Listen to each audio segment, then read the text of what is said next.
أعوذ بالله من الشيطان الرجيم. بسم الله الرحمن الرحيم. Surah Alam Nashrah or Surah Ash-Sharh. The surah has several names. Ayah number 1 to 8. Surah Ash-Sharh is a Makki surah and it was revealed after Surah Al-Duha. It has 1 ruku', 8 verses, 27 words and approximately 100 huruf. Bismillahir Rahmanir Rahim. Alam nashrah laka sadrak? Did we not expand for you your chest? وَوَضَعْنَا عَنْكَ وِزْرَكَ, and we removed from you your burden. الَّذِي أَنْقَضَ ظَهْرَكَ, which had weighed upon your back. The Prophet ﷺ again is being addressed. In these 2 surahs, remember, the address is directly to who? The Prophet ﷺ. And a question is being asked. Alam nashrah laka sadrak? Did we not expand for you your chest? Meaning, of course we did. قَدْ فَعَلْنَا ذَلِكَ. We did expand your chest for you. Just as in the previous surah it was said, أَلَمْ يَجِدْكَ يَتِيمًا فَآوَى وَوَجَدَكَ ضَالًا فَهَدَى. Meaning he did. So it's as though the same theme is being continued. He bestowed so many favors upon you. And amongst the favors that he bestowed upon you, أَلَمْ نَشْرَحْ لَكَ صَدْرَكَ? Did we not open your chest for you? What does it mean by Sharh al-Sadr?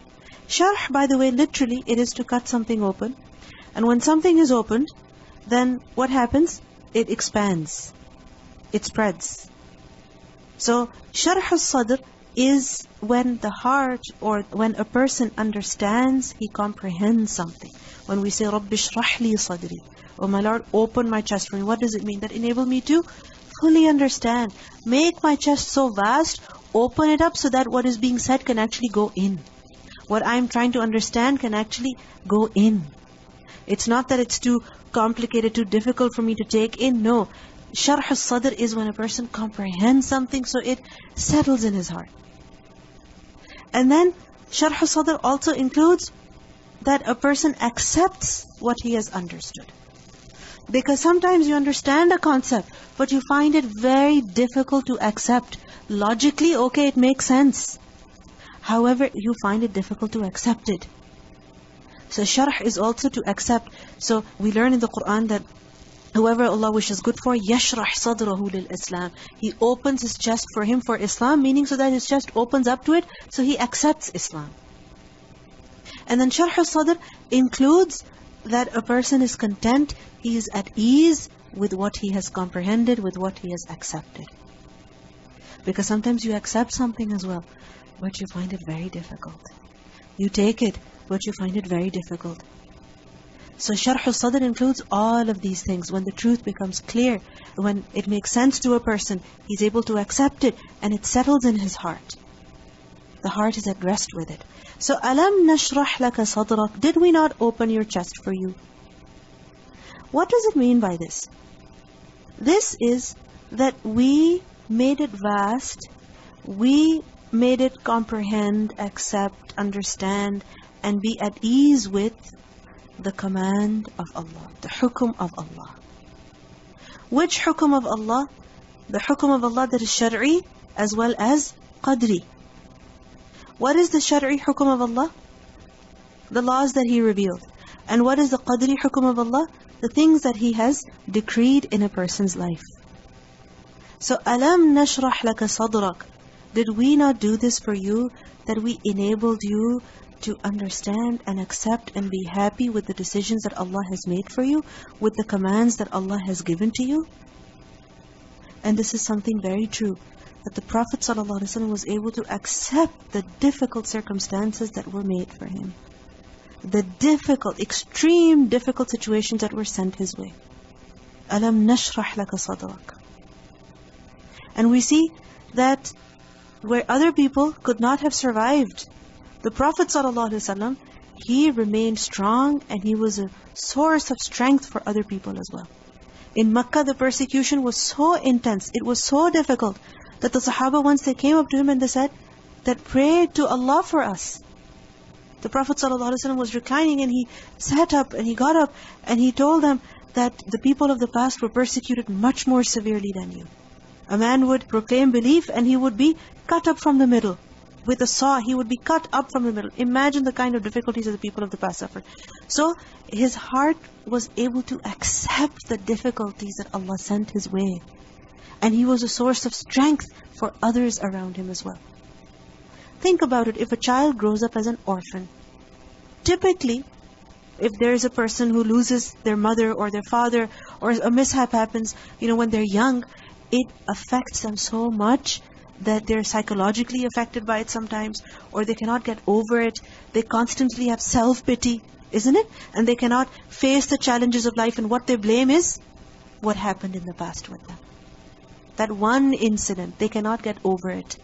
But Allah subhanahu wa ta'ala made the Prophet ﷺ's heart open so that he accepted, so that he was strong, he was confident, he was able to deal with the difficulties.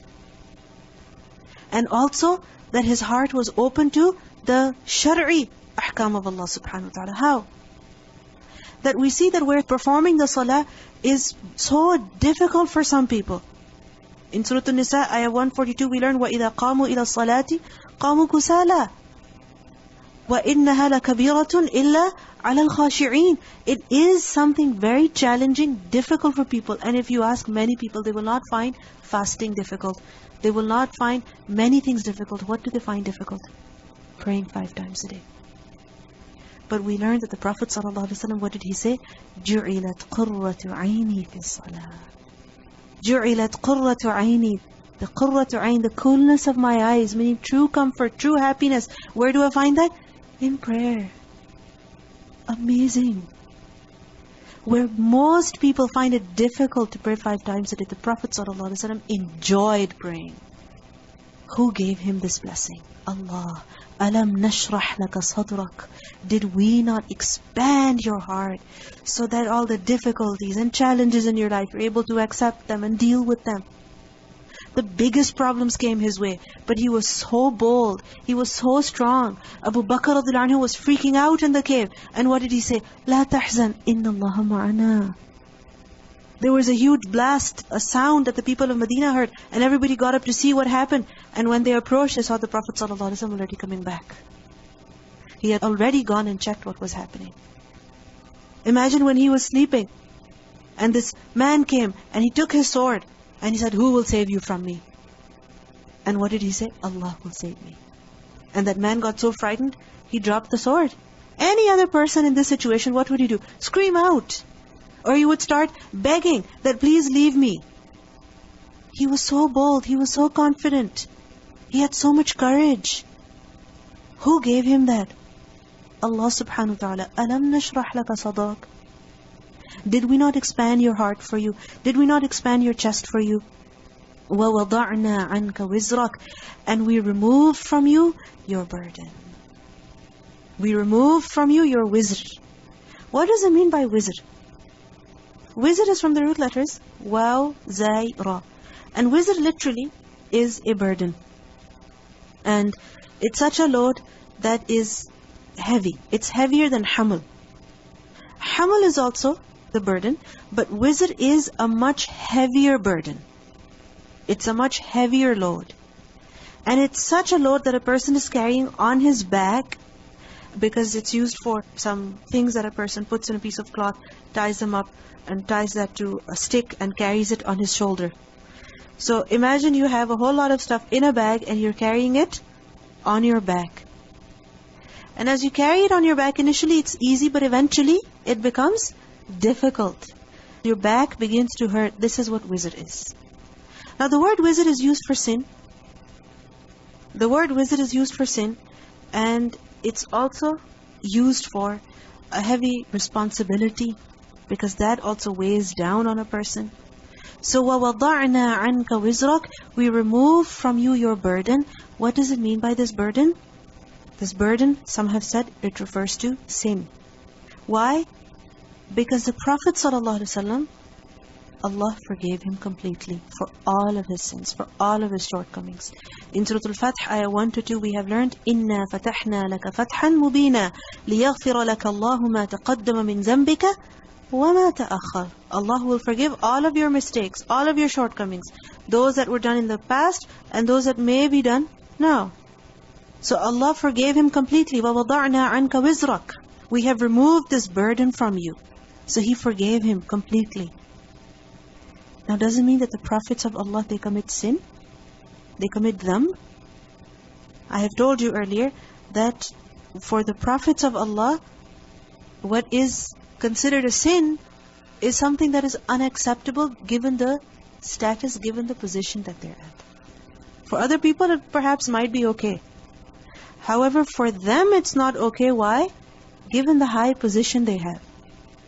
So, وَوَضَعْنَا عَنْكَ وِزْرَكَ. We have removed from you your burden, this burden of sin. This is also with regards to other people, that the higher the status of a person is, the more is expected out of him. For example, a person who has knowledge compared to someone who does not have knowledge. Now, if a person does not pray, the one who doesn't have knowledge, yes, it's wrong. But the one who has knowledge, yet he doesn't pray, it's much worse. This is why we learn that in the hellfire, a man will be brought and he'll be punished in the most severest of ways, and people will gather around him and say that you used to tell us. What's happening? You used to tell us. He said, I would tell you, but I wouldn't do it myself. So, this is true that the higher the status of a person, the more is expected of him. So, وَوَضَعْنَا عَنْكَ وِزْرَكَ. We have removed from you your wizr. Some have said that this wizr refers to the wizr, the burden of lack of knowledge. And this is referring to the same state which was described as dal earlier. وَوَجَدَكَ ضَالًّا. And now it is being said wizr, because it was very heavy on him. Very difficult for him to not know what the reality was, what the truth was, which is why he would stay in seclusion away from the people. So, وَوَضَعْنَا عَنْكَ وِزْرَكَ. We have replaced that wizr with knowledge. We have replaced that lack of knowledge with knowledge. And isn't lack of knowledge a huge burden? Think about it. Isn't it a huge burden? Yes, because you're confused, you're unsure, you don't know. So Allah removed that from him. And then others have said that wizr refers to the heaviness of the responsibility that had been given to him, which was extremely heavy on him at the beginning of prophethood. Remember that receiving revelation, yes, it was difficult. However, it was more difficult at the beginning, which is why wahi would come with huge gaps, with long gaps in the middle. And initially, he felt it extremely difficult that he had to convey the message to so many people. So, وَوَضَعْنَا عَنْكَ وِزْرَكَ. In other words, we have made it easy for you. We have made this responsibility easy for you. We have made receiving revelation easy for you.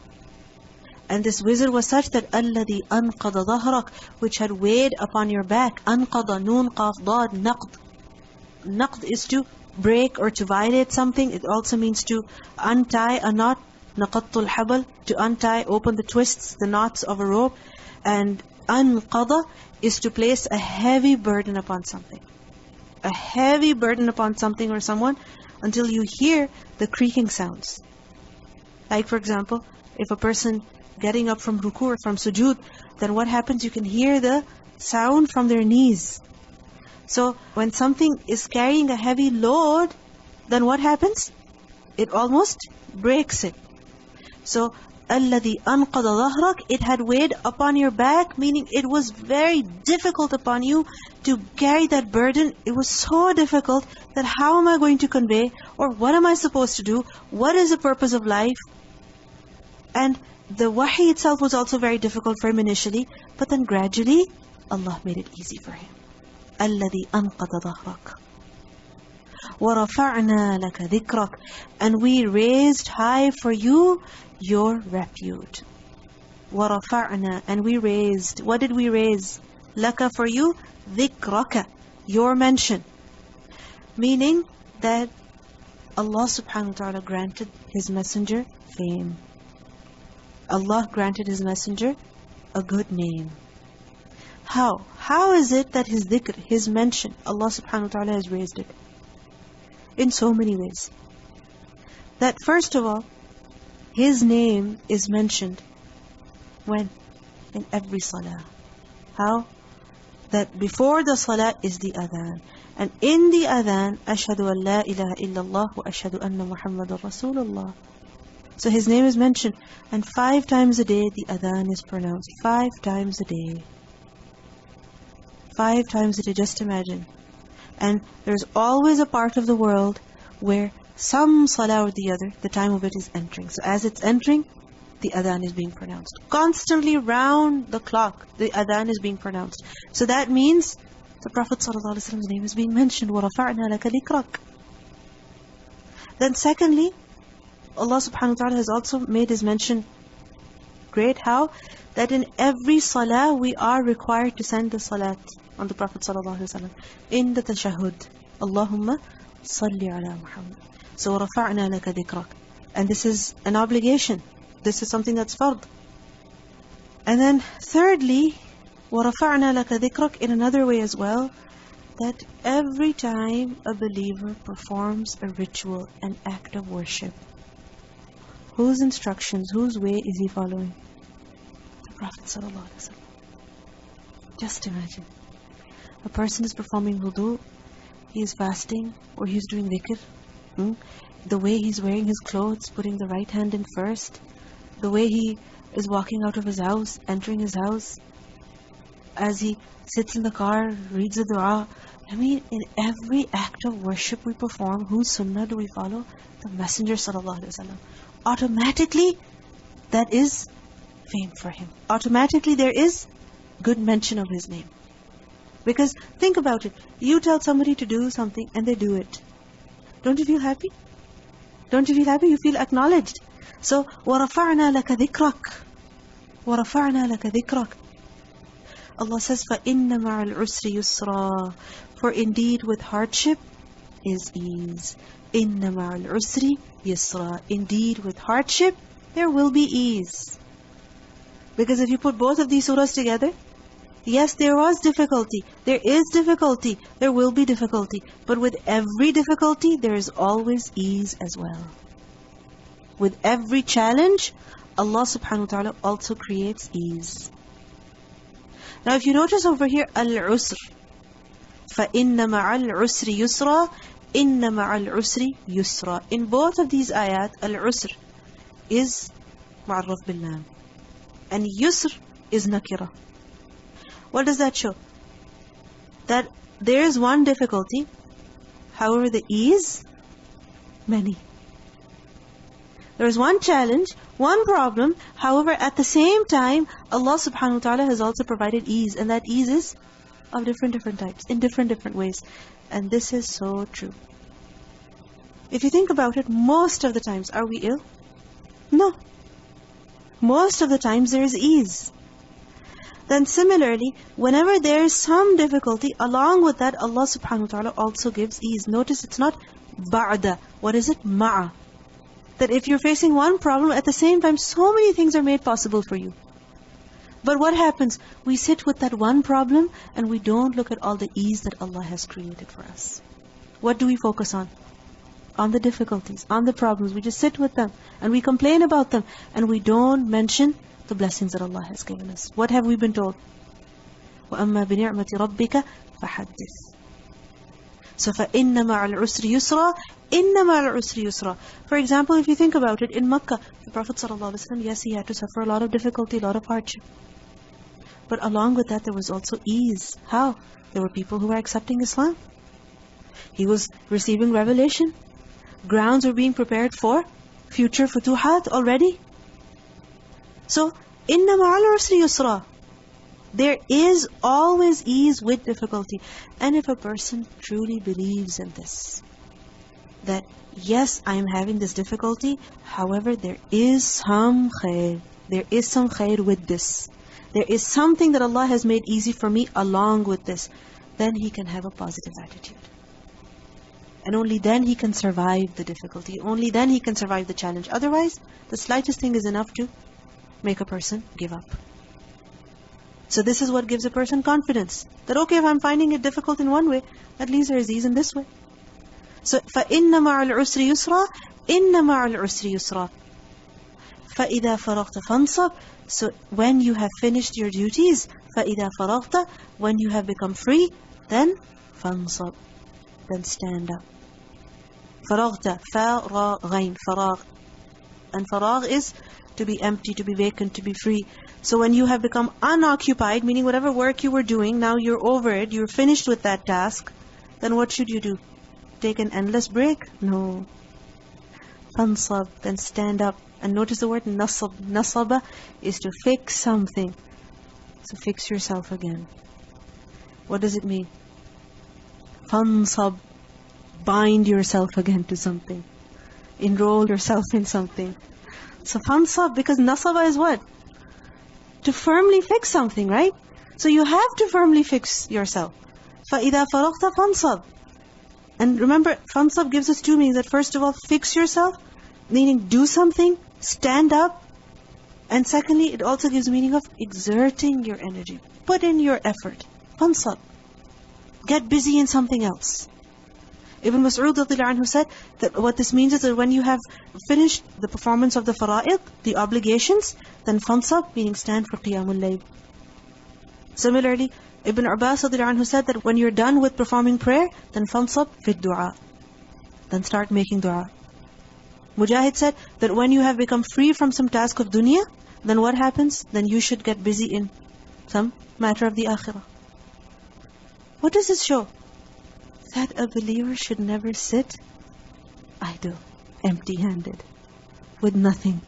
No, this doesn't befit a believer. Does it mean that a person never ever relaxes, never ever takes a break? No.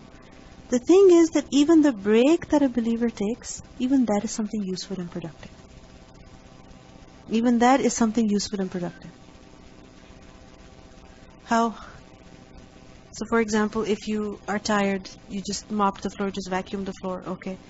Now you have to sit down. Okay, you're sitting down, but don't just sit idle with nothing on your lips, just thinking about random things. No, you can sit down and at the same time you could be doing dhikr. What else? For example, if you're tired reading, if you're tired studying, then perhaps you could listen to something. Take a break and listen to something. Yes, spend time with your family, and then when you're sitting with them, don't just talk about useless things, but talk about beneficial things. That even when you're sleeping, when you go to sleep, then follow the sunnah. That sleep with your wudu and sleep on the right side, say all of the azkar, and then your sleep will also be ibadah. You sleep with the intention that inshallah you will wake up the next day with more energy, with the intention to do more tomorrow. So even your sleep will become ibadah. So the point is that a believer never ever wastes his time. He never sits empty-handed. He never spends his time with nothing. No. He's always busy doing something good or the other. When he finishes one thing, he starts something else. Because when a person sits idle, then what happens? Shaitan comes and distracts him. When a person sits, his mind is not actively engaged in something productive, something beneficial, then what will he start thinking about? Negative things. You will think, I'm so tired. You will think, I've done so much. You will think, this is not fair. You will think, oh, this is so difficult. But when you're going, when your mind is busy in productive things, then you don't get a chance to think about negative things at all. This is why we should never ever sit idle. Never sit with nothing in our hands. No. We should always be busy something good. There is a quote that a believer dies between two actions. One that he has just done, and the other that he was about to do. About to do. So this concept of just taking a break, where I'm just going to sit and do nothing. Well, can you turn off your brain? You can't turn off your brain. Your brain is constantly working. So when it's constantly working, you have to occupy it with good stuff. If you don't, bad thoughts are going to come. Shaitan is going to come there. So فَإِذَا فَرَغْتَ فَانْصَبْ. When you have become free from one task, then get ready in something else. وَإِلَى رَبِّكَ فَارْغَبْ. And what is it that you should do? That to your Lord, direct your longing. وَإِلَى رَبِّكَ فَارْغَبْ. Incline, turn and hope, be desirous towards who? Your Lord. Pay your attention to who? To Allah. Direct your mind to who? To Allah. So even when you've just sat down after cleaning, after studying, pray to Allah. do His dhikr, mention His name, exalt His name. Just think about it. There's so many things that you can do in a minute. So many adhkar you can say in a minute. There is a card on which it's mentioned as to how many times you can say different adhkar in just 1 minute. For example, astaghfirullah. Astaghfirullah, if you try to say it in a minute, how many times do you think you can say it? Around 40 to 50 times easily. Easily. If you spend 2 minutes saying astaghfirullah, you can follow the sunnah of the Prophet ﷺ. 2 minutes. And how many minutes do we just sit on the sofa? Just sitting. Sitting. Doing nothing. I mean, you're taking a break. Okay, your back is hurting. You want to sit. Fine, sit. But don't sit idle. Make use of that time as well. So فَإِذَا فَرَغْتَ فَانْصَبْ وَإِلَىٰ رَبِّكَ فَارْغَبْ. And the thing is that every time when you think about Allah, when your mind goes to Allah, you will definitely engage yourself in doing something good. Whether it is dhikr, or it is istighfar, or it is talking about something good. We learned earlier that وَلِكُلٍّ وِجْهَةٌ هُوَ مُوَلِّيهَا. Every person has a particular wijha, a direction that he faces. Like for example, a compass. Wherever you put, it will point towards north. Such is a believer. Wherever he is, in whatever situation, who is he facing? His Lord. So his mind goes back to his Lord. His heart goes back to his Lord. So, وَإِلَىٰ رَبِّكَ فَارْغَبْ. Pay attention, direct your longing to your Lord. And when you will do that, when your desire is to please Allah, remember Him, you will find something to do. You will find something to do, something to say. Then you will not sit empty-handed. You will do something. You will make use of your life. Recitation. Bismillahir Rahmanir Rahim. Alam nashrah laka sadrak wa wada'na 'anka wizrak alladhi anqadha dhahrak wa rafa'na laka dhikrak. فَإِنَّ مَعَ الْعُسْرِ يُسْرًا إِنَّ مَعَ الْعُسْرِ يُسْرًا فَإِذَا فَرَغْتَ فَانصَبْ وَإِلَىٰ رَبِّكَ فَارْغَبْ. Why وَإِلَىٰ رَبِّكَ فَارْغَبْ? Why? Because that's the purpose of our lives. Every moment we stay away from وَإِلَىٰ رَبِّكَ فَارْغَبْ, that's a waste of life. A waste of life. Every moment that is away from the worship of Allah, that is a waste of life. And also turn to Allah, direct your longing to Him, so that He will create ease for you. Whenever you're in difficulty, whenever you're lost, you don't know what to do, you think it's going to be too difficult, the next task might be too challenging, turn to Allah. He will help you. He will make it easy for you. When we are afraid, typically what do? We discuss the issue, the problem with other people. But we should also take time out to ask Allah for help. وَإِلَىٰ رَبِّكَ فَارْغَبْ. And if you notice in the previous surah, what did we learn? If Allah helped you in the past, He will help you again. But for that, you have to turn to Him. You have to beg before Him. And Allah has also promised, إِنَّ مَعَ الْعُسْرِ يُسْرًا.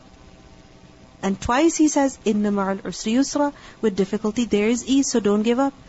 And this is true, that in our religion there is definitely ease with difficulty. That for example, in salah, if a person is unable to stand, what can he do? Sit and pray. If he's unable to do that, what can he do? Lie down and pray. Similarly, when it comes to fasting, if a person is able, he should. And if a person is not able, he can fast other days. Or he can just give fidyah. If a person can't afford to go for Hajj, he should go. But if he cannot, then Hajj is not obligatory on him. So there is ease in our religion. Sometimes we just have this in our minds that I have to sleep after Fajr. Similarly, we just have this in our minds. Religion is difficult. Deen is difficult. Get this out of your mind. Don't think it's difficult. It is easy. Notice how many times yusr, yusr, yusr has been said. So many times. Why? Because the religion is easy and shaitan makes us think that it's difficult. It may be challenging, but it is possible. This is why Allah says, that فَإِذَا فَرَغْتَ فَانْصَبْ. When you become free, get busy in something else. Get busy in something else, because as you become free from something, time will continue to pass. You cannot stop the time. Can you stop it? You can't. You cannot stop the time from moving on, from passing on. So you have to avail every moment of your life. You cannot waste even one. No person can pause the time. And we learn that in Surah Al-Jumu'ah, ayah 9 to 10, Allah subhanahu wa ta'ala says, يَا أَيُّهَا الَّذِينَ آمَنُوا إِذَا نُودِيَ لِلصَّلَاةِ مِنْ يَوْمِ الْجُمُعَةِ فَاسْعُوا إِلَى ذِكْرِ اللَّهِ وَذَرُوا الْبَيْعَ. And then after that, when the salah is over, then what should you do? فَإِذَا قُضِيَتِ الصَّلَاةُ فَانْتَشِرُوا فِي الْأَرْضِ وَابْتَغُوا مِنْ فَضْلِ اللَّهِ. Meaning, don't just sit there doing nothing. Get up and do something else now. So when one task is over, get busy with something else. وَإِلَى رَبِّكَ فَارْغَبْ. If a person is busy doing something, and then he stops, he takes a long break, and then he starts to do something good again, then he has to learn how to put in effort all over again. Because when you're on the go, it's easy for you to keep going. But the moment you take a break, a long break, what happens? It makes you forget what you have learned. So it becomes even more difficult. It becomes even more challenging.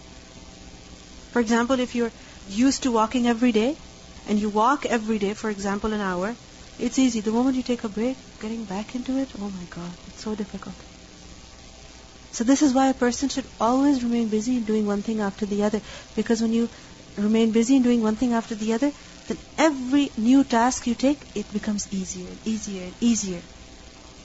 And when you sit idle, when you do nothing, then even the smallest things appear to be so difficult.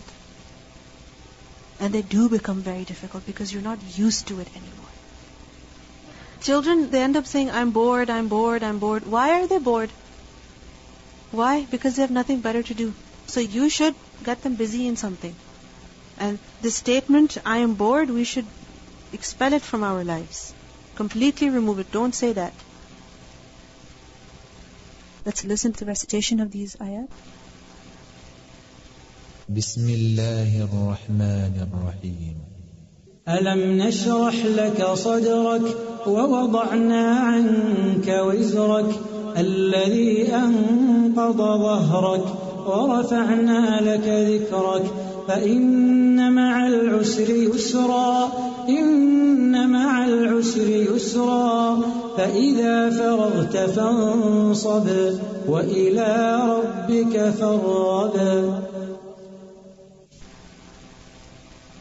سبحانك اللهم وبحمدك نشهد أن لا إله إلا أنت نستغفرك ونتوب إليك. السلام عليكم ورحمة الله وبركاته.